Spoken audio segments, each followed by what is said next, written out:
말씀 보시겠습니다. 오늘 은혜 받으실 기록된 하나님의 말씀은 창세기 37장 35절, 36절 보겠습니다. 구약성서 58페이지에 있습니다. 창세기 37장 35절, 36절입니다. 그의 모든 자녀가 위로하되 그가 그 위로를 받지 아니하며 이르되 내가 슬퍼하며 수월로 내려가 아들에게로 가리라 하고 그의 아버지가 그를 위하여 울었더라. All his sons and daughters came to comfort him, but he refused to be comforted. No, he said, in morning will I go down to the grave to my son. So his father wept for him. 그 미디안 사람들은 그를 애굽에서 바로의 신하 치위대장 보디발에게 팔았더라. Meanwhile, the Midianites sold Joseph to Egypt to Potiphar, one of Pharaoh's officials, the captain of the guard. 하나님 말씀입니다. 아멘. 네, 우리 창세기 37장 35절, 36절 우리 두 절 보셨습니다. 우리 그 내용 가지고 왜 믿음으로 살아야 할까? 왜 믿음으로 살아야 할까라는 제목으로 함께 은혜 나누겠습니다. 우리 지난 시간에 그 야곱의 양떼는 많은데 먹일 풀이 부족했죠. 그래서 야곱의 아들들이 그 많은 양들을 데리고 세겜까지 갔습니다. 그런데 시간이 다 되어도 이 정도면 올 때가 됐는데 라는 시간이 되어도 아들과 양들 아무도 돌아오지 않습니다. 야곱이 걱정하기 시작하죠. 그래서 걱정하던 차에 그 요셉이라는 아들을 불러서 네가 세겜까지 가서 형들과 양들이 좀 잘 있는지 보고 와라 라고 부탁을 합니다. 그래서 그 명령에 따라서 요셉이 길을 떠나게 되죠. 세겜에 가서 여기저기 방황하면서 열심히 찾습니다. 그래도 형들도 안 보이고 양들도 안 보였죠. 그런데 형들을 봤다는 사람을 한 명 만납니다. 그가 이야기하는데 여기서 이미 양들 풀을 다 먹이고 다시 도단으로 갔다라는 이야기를 합니다. 그래서 다시 요셉은 그 말을 듣고 도단으로 발걸음을 옮겨서 또 열심히 가죠. 도단에서 멀리서 요셉을 먼저 발견한 것은 형들이었습니다. 그런데 형들은 전혀 반가워하지 않았습니다. 도리어 꿈꾸는 자가 오네 이러면서 비아냥거리기 시작했습니다. 그리고 요셉을 해코지할 궁리를 했죠. 요셉을 죽이고 그냥 짐승이 잡아먹었다고 하자, 그런 이야기들을 서로 나눕니다. 그 말을 듣고 있었던 맏아들 르우벤이 요셉의 편을 들죠. 요셉의 편을 들어서 다른 형제들을 말렸습니다. 하지만 요셉은 결국 형제들의 합의하에 채색옷이 벗겨지고 물이 없는 구덩이에 던져지는 장면을 봤죠. 그 이유를 함께 나누도록 하겠습니다. 우리 23절, 24절 같이 한 목소리를 읽어보겠습니다. 요셉이 형들에게 이르매 그의 형들이 요셉의 옷 그가 입은 채색옷을 벗기고 그를 잡아 구덩이에 던지니 그 구덩이는 빈 것이라 그 속에 물이 없었더라. 채색옷은 야곱에게는 애정의 표현이었습니다. 하지만 요셉의 형들에게는 증오의 표적일 수 있었죠. 요셉의 형들은 눈에 가시 같던 요셉의 채색옷을 벗기고 그를 빈 구덩이에 던져버립니다. 채색옷은 17년 동안 요셉의 정체성이나 마찬가지였습니다. 그런데 이 옷이 이제 벗겨지죠. 이제 더 이상 귀염둥이도 아니고 철부지 부잣집 도련님도 아닌 그런 요셉이 되었습니다. 채색옷이 벗겨진 채 물이 없는 구덩이에 빠짐은 이제 아무도 요셉을 도와줄 수 없는 그런 난감한 상황에 빠졌다는 거죠. 우리 25절 보겠습니다. 그들이 앉아 음식을 먹다가 눈을 들어 본즉 한 무리의 이스라엘 사람들이 그곳에서 오는데 그 낙타들의 향품과 유향과 모약을 싣고 애굽으로 내려가는지라. 동생은 옷을 벗겨서 구덩이에 던져버렸는데 형들은 그 주변에 둘러앉아서 음식을 먹는 장면을 우리가 봅니다. 요셉과 형들의 사이가 진짜 안 좋았구나라는 것을 우리가 볼 수 있죠. 아마도 요셉이 그 구덩이에서 그냥 있었겠습니까? 소리 질렀겠죠. 형님들 잘못했어요, 살려주세요, 뭐 이렇게 소리를 질렀음에 분명한데 요셉의 소리를 들으면서도 아랑곳하지 않고 구덩이 주변에서 함께 모여서 밥을 먹는 우리 일진 형들을 함께 보고 있습니다. 깍두기 아저씨처럼 회의하고 있습니다. 형님 그냥 묻읍시다. 한쪽에서 형님 그냥 팔아버립시다. 이러고 서로 이야기를 하고 있는 거죠. 눈을 들어 본즉 한 무리의 이스마엘 사람들이 길르앗으로 오는데 라고 되어 있죠. 마침 눈을 들어 보는데 이스마엘 후손들이 장사하기 위해서 애굽으로 가는 그런 광경을 봅니다. 야곱의 후손들과 이스마엘 후손들은 전부 형제지간이죠. 모두 다 같은 뿌리, 아브라함을 그 뿌리로 삼고 있습니다. 우리 26절과 27절 봅니다. 유다가 자기 형제에게 이르되 우리가 우리 동생을 죽이고 그 피를 덮어둔들 무엇이 유익할까? 자 그를 이스마엘 사람들에게 팔고 그에게 우리 손을 대지 말자. 그는 우리의 동생이요 우리의 혈육이니라 하매 그의 형제들이 청종하였더라. 멀리서 그쪽으로 오고 있는 그 이스마엘 장사꾼들을 보고 야곱의 네 번째 아들 유다가 이야기를 합니다. 그래도 동생인데 죽이는 것은 좀 그렇잖아 라고 이야기하죠. 우리에게 유익이 없으니까 차라리 이스마엘 사람들에게 파는 게 어때? 라고 이야기를 합니다. 그래도 피를 나눈 동생이잖아 라고 이야기를 하죠. 형제인지 아닌지 알 수 없는 이상한 설득을 합니다. 형제이면 안 팔아야죠. 근데 팔고 돈을 얻겠다고 이야기를 합니다. 그리고 그 말에 또 설득당하는 이상한 형제들을 같이 보죠. 우리 28절 봅니다. 그때 미디안 사람 상인들이 지나가고 있는지라 형들이 요셉을 구덩이에서 끌어올리고 은 20에 그를 이스마엘 사람들에게 팔매 그 상인들이 요셉을 데리고 애국으로 갔더라. 형들이 요셉을 구덩이에서 끌어올리고 상인들에게 팝니다. 그리고 은 20을 받죠. 은 20은 당시 청년 노예들에게 통상적으로 지급되는, 그러니까 팔고 나서 얻을 수 있는 일반적인 평균적인 수익이라고 이야기를 합니다. 요셉을 죽이는 것이 무엇이 유익이 있겠어? 차라리 팔자라고 한 다음에 결국 은 20을 얻은 것을 볼 수 있죠. 그 돈으로 뭐 했을까요? 써있진 않지만 아마 일 다 끝마치고 다시 아버지께로 돌아오는 길에 이것저것 사먹고 놀고 했겠죠. 이 28절은 또 성경 해석에 있어서 좀 난제의 구절이 되기도 합니다. 미디안 사람들과 이스마엘 사람들은 분명히 그 뿌리가 조금 다른 그 두 사람들인데 같이 나오고 또 어디는 미디안 사람에게 팔았다고 나오고 또 어디는 이스마엘 사람들에게 팔았다라고 나옵니다. 미디안은 창세기 25장에 보면 아브라함이 이제 사라가 죽은 다음에 다시 한 번 더 장가를 갑니다. 그두라라는 아내를 만는데 그 그두라와 아브라함 사이에서 낳은 자녀들 중에 이름이 미디안이라는 자녀가 있습니다. 그 미디안의 후손들이라고 보시면 되죠. 당시에 아마 이들이 이 미디안의 후손들과 또 이스마엘의 후손들이 비슷한 지역에 아니면 거의 동일한 지역에 같이 살았던 것 같습니다. 그래서 누구는 미디안 사람, 누구는 이스마엘 사람이라고 불렀다라고 생각하시면 될 것 같습니다. 한때는 모두 아브라함의 똑같은 핏줄이었습니다. 믿음의 핏줄이었는데 나중에는 완전히 하나님과 상관없는 이방인이 됩니다. 신앙도 이런 거죠. 신앙생활 잘하는 부모 밑에서 있을 때는 신앙이 좋은 아이나 별로인 아이나 별로 차이가 없을 수 있습니다. 그런데 몇 대를 흘러 시간이 지나면 계속 하나님과 동행하는 야곱의 후손과 같이 되는 사람들도 있고 점점 더 하나님과 멀어져서 이스마엘이나 미디안의 후손이 되기도 한다는 거죠. 우리가 우리 자손들을 위해서 또 우리 자녀를 위해서 기도해야 되는 이유가 될 겁니다. 우리 29절과 30절 보겠습니다. 르우벤이 돌아와 구덩이에 이르러본즉 거기 요셉이 없는지라 옷을 찢고 아우들에게로 되돌아와서 이르되 아이가 없도다 나는 어디로 갈까. 아마 요셉을 미디안 상인에게 팔 때 우리 지난 시간에 좀 말렸던 르우벤 맏아들 형이 잠깐 자리를 비웠던 것 같습니다. 잠깐 자리를 비우고 돌아온 사이에 이미 사단이 나 있었던 거죠. 요셉이 구덩이에 없는 것을 보고 옷을 찢고 옷을 피웁니다. 옷을 찢고 옷을 피운다는 것은 정말 통곡했다는 거죠. 정말 심하게 울었다는 겁니다. 근데 지난 시간에도 이야기했지만 사실 르우벤이 요셉의 편을 드는 것은 상당히 이상한 일입니다.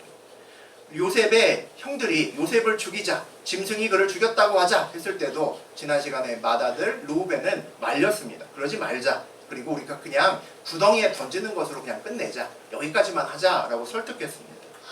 르우벤은 나중에 요셉을 구출해서 아버지 집으로 돌려보내려고 했다라는 것이 22절에 나와 있습니다. 왜 르우벤이 계속 요셉의 편을 들까? 참 이상한 일이 아닐 수 없습니다. 르우벤은 레아의 아들이고 요셉은 라헬의 아들입니다. 그러니까 둘 간에는 원수의 집안입니다. 서로 안 좋아하는 집안이죠. 앙숙입니다.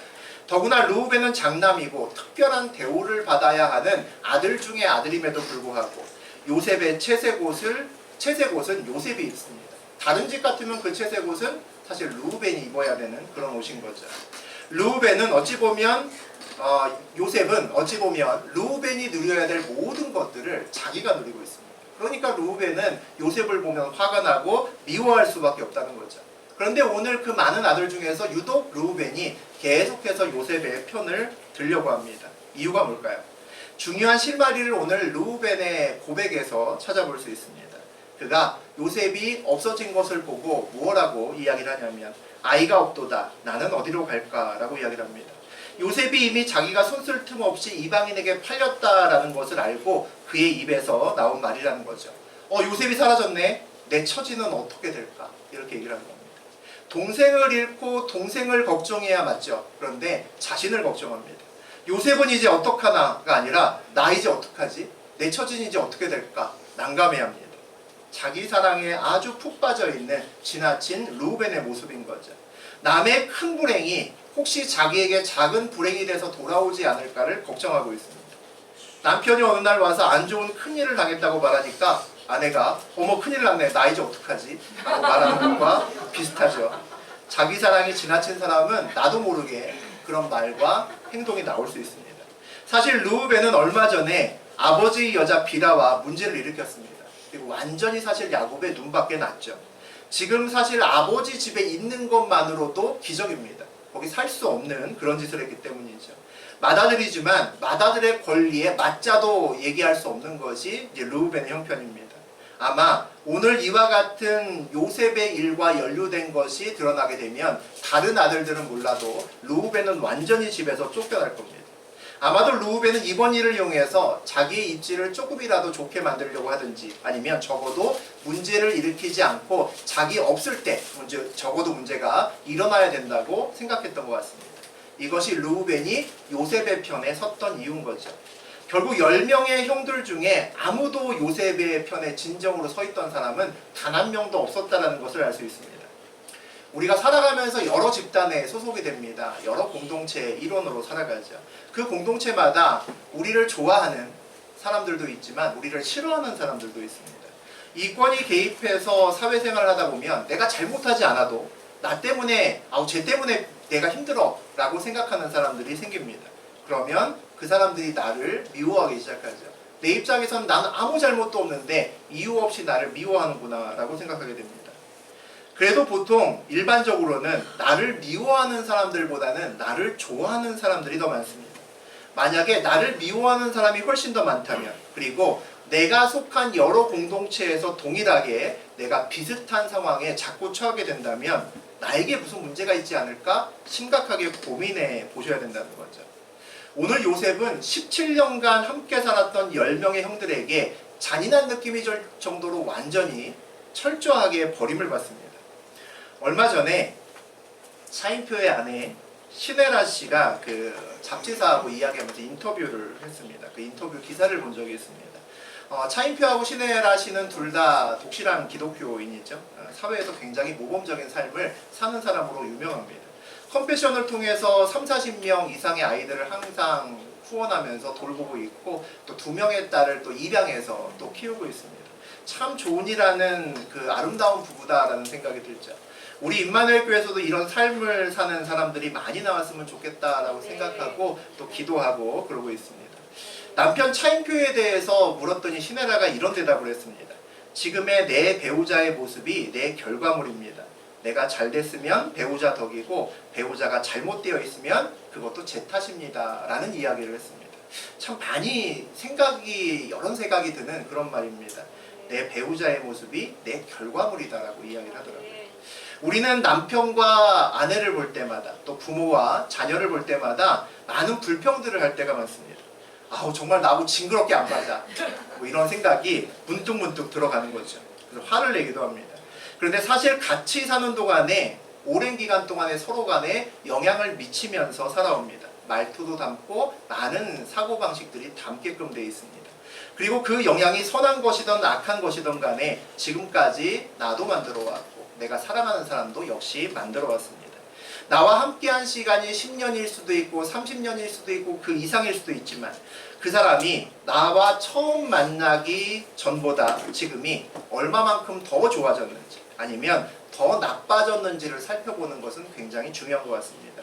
그 변화의 상당 부분이 내가 책임져야 될 부분이고 나의 삶의 결과물이기 때문입니다. 그들의 삶 속에서 나의 삶이 어떤 결과를 만들었는지 내가 얼만큼 잘 살았는지를 다른 사람, 내 주변에 사랑하는 사람의 삶에서 내가 찾아볼 수 있기 때문이죠. 오늘 요셉은 10명의 형들 중에서 단 한 명의 형도 자기의 편에 온전히 세우지 못했습니다. 그것 또한 17년간의 요셉의 삶의 결과물이라는 거죠. 우리 31절과 32절 봅니다. 그들이 요셉의 옷을 가져다가 순념소를 죽여 그 옷을 피에 적시고 그의 채색옷을 보내어 그의 아버지에게로 가지고 가서 이르기를 우리가 이것을 발견하였으니 아버지 아들의 옵신과 보소서 하며 집요한 형들이 자기의 죄를 자신들의 죄를 몰래 덮으려고 하는 것을 볼 수 있습니다. 요셉의 채색옷에 순염소의 피를 묻힙니다. 피에 젖은 요셉의 채색옷을 아버지 야곱에게 보냈다라고 기록되어 있죠. 그리고 뭐라고 얘기합니까? 우리가 이것을 발견하였으니 아버지 아들의 옷인가 보소서. 이런 이야기를 합니다. 요셉의 형들은 말도 참 안 이쁘게 하죠. 어떻게 이런 얘기를 할까요? 우리가 옷을 하나 발견하였는데 아버지 아들 옷 아닌가요? 물어봅니다. 우리 동생 옷이 아니라 아버지 아들이라고 이야기를 합니다. 죄를 지어놓고 자기들에게 조금이라도 그 죄의 어떤 결과가 튈까봐, 피해가 올까봐 그렇게 얘기하는 거죠. 결국 동생 요셉에게 그리고 아버지에게도 미안한 마음은 1도 없다는 겁니다. 우리 34절과 33절, 34절 보겠습니다. 아버지가 그것을 알아보고 이르되 내 아들의 옷이라 악한 짐승이 그를 잡아먹었도다. 요셉이 분명히 찢겼도다 하고 자기 옷을 찢고 굵은 배로 허리를 묶고 오래도록 그의 아들을 위하여 애통하니. 야곱이 자신이 가장 사랑했던 아들입니다. 그 아들의 피 묻은 옷을 보고 얼마나 슬펐을까요? 그 옷을 보자마자 통곡하면서 오열하는 아버지의 모습을 우리가 함께 보고 있습니다. 악한 짐승이 내 아들을 잡아먹었구나, 찢겨서 죽였구나 라고 오열하면서 울고 있습니다. 자기 옷을 찢고 굵은 배로 허리를 묶고 오래도록 그의 아들을 위해서 애통하니라고 되어 있죠. 옷을 찢고 굵은 배로 두르는 것은 우리 구약 성서에서 중간중간에 나오는 이스라엘에서 슬픔을 표현할 수 있는 대표적인 방법 중에 하나입니다. 오늘 야곱은 오랫도록 애통하였다라고 성경은 기록하고 있습니다. 요셉의 피 묻은 옷을 끌어안고 오랜 시간 동안 울음을 멈출 수 없었다는 거죠. 야곱은 오늘 10명의 아들들에게 완전히 속았습니다. 옛날 어린 시절의 야곱이 나이가 많아서 눈이 어두운 아버지를 속일 때 어떻게 했냐면 새끼 염소를 잡아서 별미를 만들고 그 새끼 염소털을 목과 손에 붙이고 들어가서 변장하고 들어가서 아버지에게 형 에서인 것처럼 해서 깜쪽같이 속였습니다. 그런데 오늘 그의 아들들이 똑같은 새끼 염소의 피를 채색옷에 묻혀서 야곱을 깜쪽같이 속이고 있습니다. 옛날에 아버지 이삭은 야곱 손에 털만 만져보고 에서라고 생각하고 속았습니다. 오늘 야곱은 피 묻은 채색옷만 보고 요셉이 죽었다고 생각합니다. 옛날에 사실 어머니 리브가가 야곱을 지나치게 사랑했습니다. 야곱만 감싸돌고 야곱에게 모든 것을 주려고 했습니다. 그 결과가 형 에서가 야곱을 죽이려 했습니다. 그것 때문에 야곱은 멀리 밧단아람으로 떠나야 됐고 사랑하는 어머니와 오랫동안 생이별을 할 수밖에 없었습니다. 그런데 오늘 야곱의 지나친 편애 때문에 요셉의 사랑 때문에 형들이 요셉을 죽이려 합니다. 그리고 야곱과 요셉도 오랜 동안 생이별을 할 수밖에 없는 그런 상황이 되었습니다. 그냥 우연이라고 하고 덮고 넘어가기에는 많은 생각들이 우리 마음에 걸리는 것을 볼 수 있습니다. 오늘의 상황도 야곱의 삶의 결과물이라는 거죠. 그런 생각이 드는 것은 아마 저뿐만은 아니실 겁니다. 우리 35절 같이 보겠습니다. 그의 모든 자녀가 위로하되 그가 그 위로를 받지 아니하여 이르되 내가 슬퍼하며 솔로 가리라 하고 그의 아버지가 그를 위하여 울었더라. 야곱이 아버지가 너무 서럽게 오랫동안 우니까 탈진할까봐 야곱에 남아있는 모든 자녀가 아버지를 위로합니다. 그런데 뭐라고 얘기를 하냐면 야곱이 내가 요셉을 따라 죽겠다라고 그렇게 이야기를 합니다. 그만큼 슬프다는 거죠. 야곱이 진짜 정말로 요셉을 많이 사랑했구나를 볼 수 있습니다. 그의 모든 자녀가 위로하되 그가 위로를 받지 아니하여 라고 되어 있죠. 비뚤어진 야곱 가정의 단면을 또 하나 볼 수 있습니다. 야곱이 너무 슬퍼하니까 모든 자녀가 야곱을 위로하려고 하지만 야곱은 위로를 받지 않는다라고 기록되어 있습니다. 무슨 말일까요? 위로는 관계가 돼야 위로를 할 수 있습니다.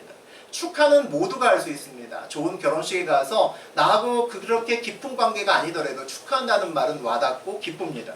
그런데 장례식장에서 그렇지 않습니다. 내가 굉장히 힘든 일을 당했을 때 많은 사람들이 와서 아이고 어떡하세요 힘내세요 라고 해도 나하고 관계가 되지 않는 사람들의 말은 내 귓정을 때리고 그냥 지나갑니다. 나하고 관계가 되는 사람만이 내 마음속으로 들어올 수 있고 나를 위로할 수 있습니다. 관계가 되지 않으면 그 말이 슬픔 당한 사람에게 들리지 않기 때문이죠. 큰 슬픔 당했을 때 나를 진짜 위로할 수 있는 사람이 몇 명이나 될까? 우리가 한번 생각해 볼 필요가 있는 것 같습니다. 그 또한 나의 삶의 결과물이기 때문이죠. 오늘 야곱은 그런 사람이 자식들 중에도 그런 사람이 없는 것 같습니다. 36절 보겠습니다. 그 미디안 사람들은 그를 애굽에서 바로의 신하 친위대장 보디발에게 팔았더라. 은 20에 요셉을 산 미디안 사람들이 요셉을 애굽으로 끌고 가서 바로의 신하 보디발에게 팔았다라고 되어 있습니다. 요셉은 애굽에서 노예가 된 이스라엘 사람들 중에 첫 번째죠. 첫 번째로 먼저 노예가 된 사람입니다. 요셉은 입고 있었던 채색 옷이 벗겨지고 이제 요셉에게 새로운 옷이 입혀졌을 겁니다. 노예를 상징하는 노예 옷이 입혀졌겠죠. 우리는, 저하고 여러분은 살아가면서 이런저런 옷을 입습니다. 우리에게도 요셉의 채색 옷처럼 그냥 주어진 옷이 있습니다. 그런 옷들은 벗겨지면 우리에게 아무것도 남지 않습니다. 내가 자격이 되어 입은 옷이 아니기 때문이죠. 나의 삶의 결과물로 입은 옷이 아니라 다른 사람의 삶의 결과물로 잠깐 나에게 입혀진 옷들이기 때문입니다. 그 옷 때문에 나에게 어떤 가치가 더해진다면, 그 옷을 내가 벗는다면 그 가치도 신기루처럼 어느 순간에 모두 다 사라져버리는 것이 당연하죠. 한 번쯤은 우리가 고민해봤으면 좋겠습니다. 저하고 여러분이 지금 이 순간에 입고 있는 옷들 중에서 나의 삶의 결과물로 입은 옷들이 무엇인가 생각해 볼 필요가 있는 것 같습니다. 그런 옷은 벗겨지지 않습니다. 잘 벗겨지지 않고 혹 타인에 의해서 벗겨졌다 할지라도 옷만 벗겨지지 정체성은 그냥 남아 있습니다. 얼마 후에 다시 그 옷을 입을 수 있다는 거죠. 그런데 나의 삶과 관계없이 주어진 옷들이 있습니다. 그런 옷은 벗겨지면 아무것도 남지 않죠. 그리고 그런 옷들은 끝까지 입을 수 있는 옷들도 아닙니다. 원래부터 내 옷이 아니었기 때문이죠. 오늘 요셉이 입었던 채색 옷이 그런 옷입니다. 그 옷들의 마음이 빼앗기면 인생이 굉장히 힘들어지는 그런 날이 옵니다. 벗겨지는 순간 아무것도 남지 않고 원한다고 해도 다시 그 옷을 입을 수 있는 것이 아니기 때문이죠. 나의 삶의 결과물이 아니기 때문입니다. 이제 오늘 앞으로 요셉에게는 큰 숙제가 하나 주어졌습니다. 이제 그의 인생길에서 상황에 따라서 필요에 따라서 그에게 그냥 입혀지는 그런 옷이 아니라 자기의 삶의 결과물로 입어야 되는 옷이 무엇인지 찾아내야 되는, 또 그 시간을 살아내야 되는 그런 시간이 요셉에게 남아 있습니다. 그것이 요셉의 숙제죠. 오늘 노예 옷도, 오늘 입혀진 노예 옷도 상황에 따라 요셉에게 입혀진 옷입니다. 상황에 따라 나에게 입혀진 옷이 있다면 그 옷 때문에 절망하거나 반대로 그 옷 때문에 기뻐할 필요는 전혀 없습니다. 채색 옷도 노예 옷도 스쳐 지나가는 옷들 뿐이기 때문이죠. 그런 옷이 벗겨지면 그것으로 그냥 끝나는 그런 옷들이기 때문입니다. 중요한 것은 지금의 나의 삶이 만들어내는 미래의 진짜 내 옷이 뭘까? 그것을 바라볼 수 있어야 됩니다. 오늘 또 하나 생각해 볼 것이 있습니다. 오늘 위기에 빠진 것은 요셉이고 주인공도 요셉입니다. 그런데 오늘 이야기에서 우리는 요셉의 목소리를 한마디도 듣지 못했습니다. 성경에 기록되어 있지 않기 때문이죠. 분명히 17살, 우리 한빈이 나이 정도의 17살의 아이가 구덩이에 빠졌다면, 남에게 팔려갔다면 정신없이 울었을 겁니다. 아마 형들에게 살려달라고 애원했을 겁니다. 말할 것도 없죠. 팔려갈 때는 나 집에 가고 싶다고, 제발 한 번만 봐주면 내가 다시는 그러지 않겠다고 보나마나 매달렸을 겁니다. 그런데 오늘 요셉의 목소리를 성경에서는 단 한마디도 기록하지 않고 있다는 거죠. 다분히 의도적이다라는 생각이 듭니다. 왜 그럴까요? 오늘의 기록은 철저하게 요셉 편이 아니라 요셉의 형들의 시각에서만 그려지고 있기 때문입니다. 무슨 이야기일까요? 요셉의 형들에게는 울부짖는 요셉의 목소리가 한마디도 들리지 않았다는 거죠. 요셉의 울음이 귀에는 들렸겠지만 그들의 마음속에는 남지 않았다는 겁니다. 아무런 양심의 가책이나 죄책감도 없었기 때문에 기록되어 있지 않습니다. 우리 인생길에서도 가끔은 요셉과 같은 시간이 있습니다. 내 인생인데, 내가 주인공인데 내가 아니라 다른 사람의 시각에서 쓰여지는 것 같은 그런 때가 있습니다. 소리를 지르지만 아무도 듣지 않는 그런 때가 있다는 거죠. 나의 의사와는 상관없이 어려운 상황을 맞고 다른 사람의 뜻대로 정말 가기 싫은 곳을 억지로 끌려갈 수밖에 없는 그런 상황이 만들어질 때가 있습니다. 오늘 꼭 요셉과 같은 그런 느낌이죠. 그런데 그 상황 속에서도 우리가 꼭 기억해야 될 것이 있습니다. 그럼에도 불구하고 성경의 카메라는 오늘도 요셉을 따라가고 있다는 거죠. 요셉의 형들의 입장에서 기록은 되어 있지만 성경의 중심에는, 그 카메라 화면의 초점에는 요셉이 맞춰져 있습니다. 성경의 카메라는 오늘도 절대로 요셉을 놓치지 않는 것을 볼 수 있습니다. 무슨 이야기일까요? 하나님의 눈이 여전히 요셉을 바라보고 있다는 겁니다. 그래서 하나님은 오늘 또 요셉과 함께 애굽으로 가시고 보디발의 집에서 요셉의 노예 옷을 입히는 것을 보고 계십니다. 아마 요셉은 아직도 그 시선을 보고 느끼지 못할 겁니다. 언제쯤 요셉이 그 시선을 느끼게 될까요? 그 시선을 느낄 수만 있으면 어제 입고 벗어버렸던 채색 옷에도 미련이 없을 것이고 오늘 새로 입은 노예 옷에 절망하지도 않을 겁니다. 어차피 둘 다 자기 옷이 아니고 모두 지나가는 옷들이기 때문이죠. 언제가 입게 될 하나님이 예비하신 옷이 무엇일까 기대하면서 또 준비하면서 오늘 하루를 살아갈 수 있을 겁니다. 그런 눈이 있으면 하나님 시선을 느낄 수 있으면 상황과 상관없이 우리는 어려운 시간을 묵묵히 걸어갈 수 있습니다. 이것이 우리가 믿음으로 살아가야 되는 이유가 됩니다. 우리는 왜 믿음으로 살아가야 될까요? 우리는 때로는 남의 삶의 결과물을 입기도 하고 나의 삶의 결과물을 입기도 합니다. 그리고 우리가 입는 또 하나의 옷이 있죠. 하나님이 우리를 위해서 예비하신 옷이 있습니다. 그 옷이 우리의 꿈이고 우리의 비전이 되어야 됩니다. 하나님의 옷을 입을 수 있는 단 하나의 조건이 있습니다. 그 조건은 믿음이죠. 믿음으로 입는다는 것은 우리가 믿음으로 살고 우리의 삶의 결과물을 믿음으로 하나님께 보여야 된다는 겁니다. 그 보일 수 있는 믿음이 있어야 하나님의 때에 하나님의 옷을 우리가 입을 수 있습니다. 이것이 오늘 우리가 믿음으로 살아야 되는 이유가 되죠.